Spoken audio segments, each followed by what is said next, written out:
Now to some developing news. In recent weeks, some demonstrators have been vandalizing statues of Christopher Columbus, including in Boston, where his head was chopped off.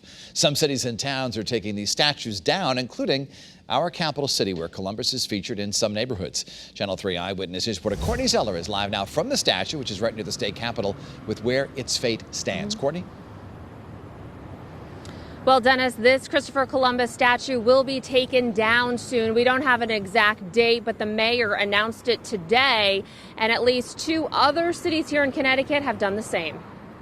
The Christopher Columbus statue is standing tall in Hartford, but soon it will be a thing of the past, as some historical statues are being removed in major cities across the country. It's going crazy right now with coronavirus and all the protests that are going on. Hartford's Mayor Luke Bronin has decided to remove the Christopher Columbus statue, which sits near the state of Connecticut's Superior Courthouse. The statue came here 100 years ago to symbolize Italian Americans who faced intense discrimination had a place in the American story. The mayor had this to say in part: "In the weeks ahead, I'll be working with the city council and talking with the family of the sculptor to have the statue moved from city property. I'll also be working with our Italian American community in Hartford and throughout the region to find an appropriate way to honor their incredibly important place in Hartford and our nation's history."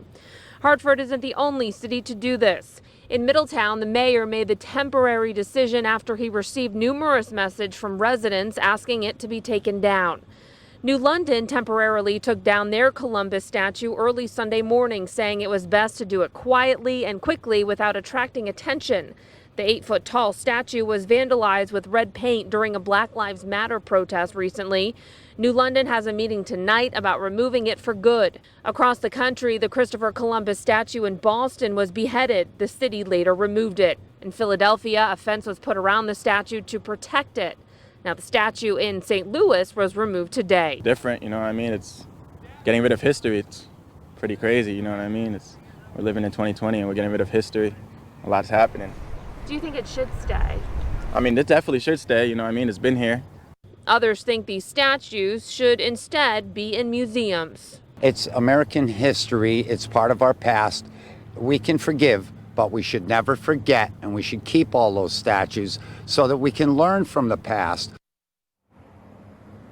There's also a Columbus Boulevard here in Hartford. I reached out to the mayor's office about that. They say street names and signs don't carry the same weight as statues. So if the public wants to change that, they're going to have to recommend those changes to the Public Building Committee.